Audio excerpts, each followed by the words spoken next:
আসসালামু আলাইকুম রহমতুল্লাহি ওবরাকাতু। প্রিয় দিনী মা ও বোনেরা, সামনে আসতেছে আমাদের মাহে রমজান মাস। এই মাহে রমজান মাসে আমাদের কিছু ভুলের কারণে আমাদের এত সুন্দর স্বাদের রোজা নষ্ট হয়ে যায়। আজকে আমরা আপনাদেরকে ভিডিওর মাধ্যমে দেখিয়ে দেব, বলবো কি কি কারণে আমাদের সুন্দর মাহে রমজানের সিয়ামগুলো, রোজাগুলো আমাদের নষ্ট হয়ে যাচ্ছে এবং আমাদের আমল নষ্ট হয়ে যাচ্ছে। চলুন ভিডিওটি লম্বা না করে আমরা মূল ভিডিওতে প্রবেশ করছি।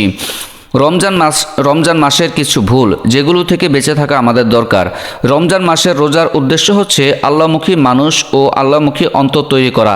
সারা বছর নানাবিধ পার্থিব ধারণা ও মোহ আচ্ছন্ন মানুষের কুমন্ত্রণা, পাপাচারমূলক কাজের অনুভূতিকে জ্বালিয়ে পুড়িয়ে রমজান ব্যক্তির নৈতিক সত্তা ও চরিত্রকে ঈমানের আলোয় আলোকিত করে।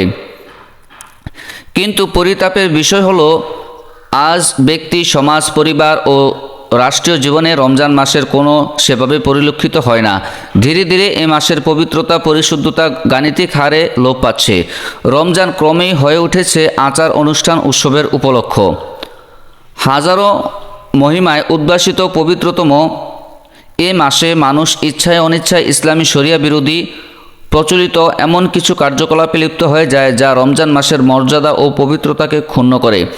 প্রকৃত মুমিনের দায়িত্ব ও কর্তব্য হলো রমজান মাসের সিয়াম পালনের পাশাপাশি প্রচলিত ত্রুটি বিচ্যুতিগুলোকে থেকে নিজেকে মুক্ত রাখা।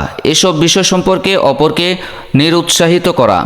রমজান মাসে মানুষের পক্ষ থেকে সম্পাদিত প্রচলিত ত্রুটি বিচ্যুতি ও ভুল ভ্রান্তিগুলোর মধ্যে অন্যতম হলো ইফতার করা। নবীজি সাল্লাল্লাহু আলাইহি সাল্লামের ইফতারের সুন্নাত। ইফতার হলো রোজাদার এর জন্য বিশেষ আনন্দের একটি উপলক্ষ। দিনভর পানাহার থেকে বিরত থেকে যখন মানুষ এক চিলতে খাবার মুখে দেয়, তখন এর বিশেষ আনন্দ অনুভূতি ভাষায় প্রকাশ করা মতো থাকে না।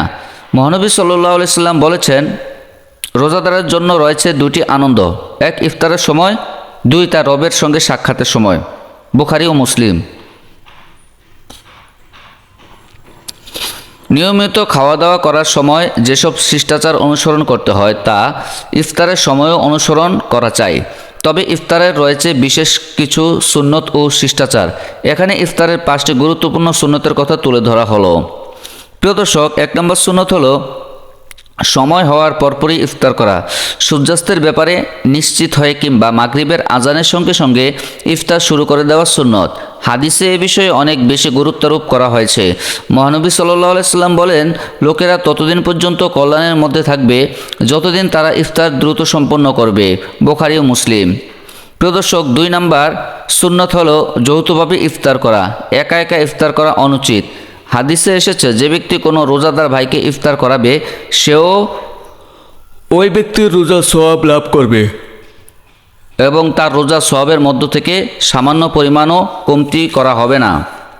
3 নম্বর সুন্নত হলো ইফতারের সময় দোয়া করা। হাদিসে এসেছে, ইফতারের সময় সাধারণত রোজাদারের দোয়া ফেরত দেওয়া হয় না। প্রিয় দর্শক, 4 নম্বর সুন্নতের আমল হলো ইফতারের দোয়া পড়া। দোয়াটি হলো আল্লাহুম্মা লাকা সুমতু ওয়া আলা রিজকিকা আফতারতু।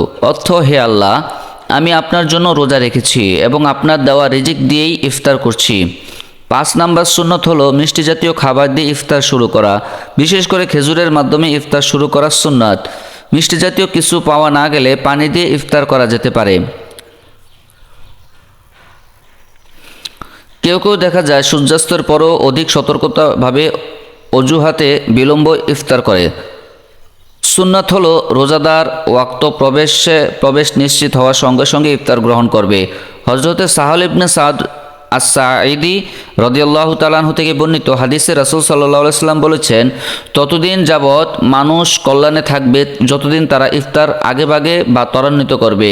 সহিহ বুখারী ও মুসলিম। প্রিয় দর্শক, আমরা অনেকেই এই ভুলটা করে থাকি। আমরা অনেকে আজানের পরে, ইফতারের সময় হওয়ার অনেক পরে আমরা ইফতার করি, বিলম্ব করে বা আমরা লেন্দি করে ইফতার করি। এটা একদম অনুচিত। আজানের সাথে সাথেই বা ইফতারের সময় হওয়ার সাথে সাথেই ইফতার করা হচ্ছে সুন্নাত। সময় হওয়ার সঙ্গে সঙ্গে ইফতার করা নবীজি সাল্লাল্লাহু আলাইহি সাল্লামের সুন্নতের সময়।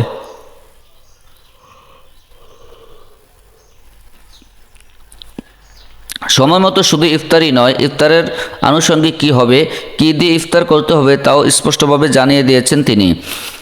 নবীজির খেজুর বা খুরমা দিয়ে ইফতার করা সর্বসাপেক্ষে উত্তম। যদি তা সম্ভব না হয় তাহলে সাদা পানি দিয়ে ইফতার করা, এরপর যে কোনো মিষ্টি জাতীয় বস্তু দিয়ে ইফতার করাও ভালো। আর যদি এটা সম্ভব না হয় তাহলে যে কোনো হালাল খাদ্য দিয়ে, এমনকি শুধু পানি দিয়েও ইফতার করা যায়। হাদিসে বর্ণনা থেকে তা স্পষ্ট। নবীজি সাল্লাল্লাহু আলাইহি সাল্লাম বলেছেন, যখন তোমাদের কেউ ইফতার করে সেজন্য খেজুরের দ্বারা ইফতার করে, কেননা তাতে বরকত কল্যাণ নিহিত রয়েছে। আর যদি খেজুর না পাওয়া যায় তবে সেজন্য পানি দ্বারা ইফতার করে, কেননা তা পবিত্রকারী। তিরমিজি শরীফের হাদিস। তবে হাদিসে পানি মিশ্রিত দুধ দিয়ে ইফতার করার হুকুমও রয়েছে।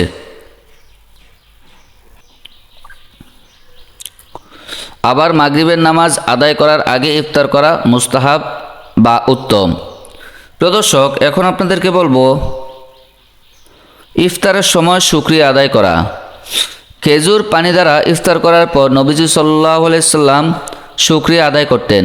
এভাবে হযরত আব্দুল্লাহ ইবনে ওমর রাদিয়াল্লাহু তাআলা আনহু থেকে বর্ণিত হয়েছে, তিনি বলেছেন, রাসূল সাল্লাল্লাহু আলাইহি সাল্লাম যখন ইফতার করতেন তখন বলতেন, আল্লাহু শাআ ইনিল আজরু সাবাতা ওয়াল উরুকু ওয়াবতালাতিজ জামাউ জাহাবা।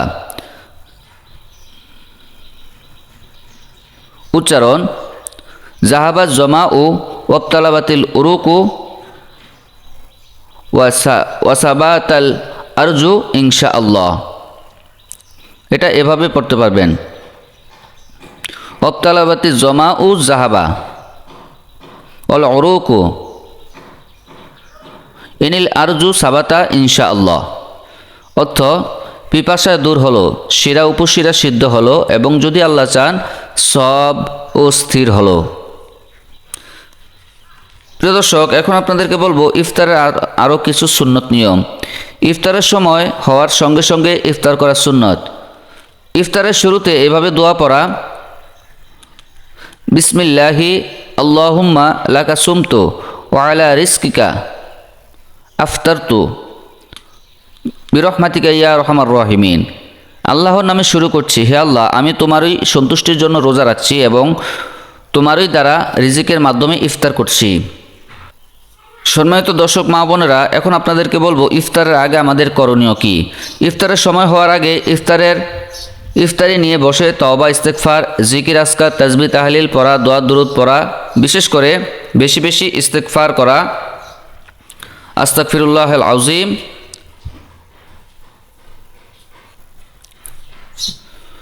আস্তাগফিরুল্লাহাল আযীম আল্লাযী লা ইলাহা ইল্লাহু আল হাইয়ুল কাইয়্যুম ওয়া আতুবু ইলাইহি লা হাওলা ওয়ালা কুওয়াতা ইল্লা বিল্লাহিল আলিয়্যিল আযীম। প্রিয় দর্শক, এখন আপনাদেরকে বলবো দ্রুত ইফতার করা নিয়ে। ইফতারের সময় হওয়ার সঙ্গে সঙ্গে ইফতার করা সুন্নত। এই সময় সাংসারিক কাজ বা অন্যান্য যে কোনো কাজে ব্যস্ত থাকা সুন্নত পরিপন্থী কাজ। হাদিস শরীফের মধ্যে এসেছে, রাসূল সাল্লাল্লাহু আলাইহি সাল্লাম বলেছেন, দেরি না করে দ্রুত ইফতারকারী কল্যাণ লাভ করতে থাকে। এখন আপনাদেরকে বলবো আজানের সঙ্গে সঙ্গে ইফতার করা নিয়ে। মাগরিবের আজানের সঙ্গে সঙ্গে ইফতার করার জন্য আজান শেষ হওয়ার অপেক্ষা করা ঠিক নয়। আর আজান শেষ হওয়ার জন্য অপেক্ষার কোথাও বলা হয়নি, বরং আল্লাহ তাআলা বান্দার জন্য রমজানের রোজায় কল্যাণকর বিষয়গুলো সহজ করতে চান। আল্লাহ তাআলা বলেন, আল্লাহ তোমাদের জন্য সহজ করতে চান, কঠোর করতে চান না। সূরা বাকারা 185 নম্বর আয়াত। প্রিয় দর্শক, এখন আপনাদেরকে বলবো ইফতারের সময়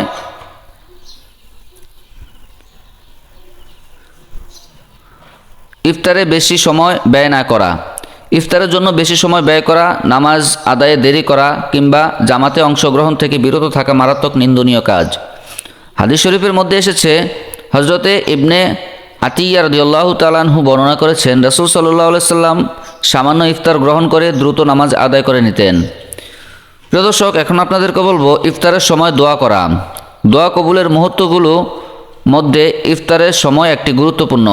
অনেকেই গল্প গুজবের মধ্য দিয়ে ইফতার করে থাকেন, তাই এ সময় গল্প গুজব না করে দোয়া করার মাধ্যমে সুন্নতের আমলসমূহ করা আবার ঘরের নারীরা এই সময় বিভিন্ন কাজে ব্যস্ত থাকেন, তাদের উচিত এই সময় দোয়া করা।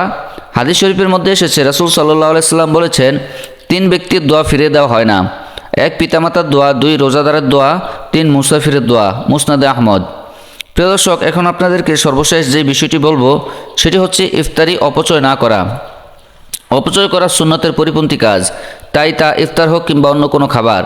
আর সংযমের মাসে ইফতারের বাড়াবাড়ি ও জৌলুস করাও ঠিক নয়, কেননা আল্লাহ তাআলা বলেছেন, তোমরা খাও ও পান করো, কুলু ওয়াশরাবু মিন রিজকিল্লাহ। অপচয় করো না। মুমিন মুসলমানের উচিত নবীজি সাল্লাল্লাহু আলাইহি সাল্লামের শেখানো রীতিতে ইফতার করা। এগুলো হলো নবীজি সাল্লাল্লাহু আলাইহি সাল্লামের ইফতারের নিয়ম।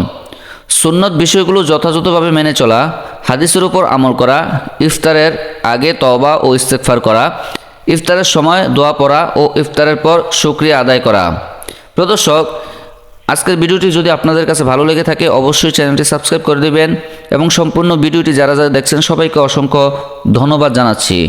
পরবর্তী ভিডিওগুলো পেতে রমজান সম্পর্কে, মাহে রমজান সম্পর্কিত আরও অনেক কিছু জানতে আমাদের চ্যানেলটি সাবস্ক্রাইব করে দিন এবং পরবর্তী ভিডিওগুলো পেতে আমাদের চ্যানেলগুলো পরিদর্শন করুন। ধন্যবাদ। আসসালামু আলাইকুম।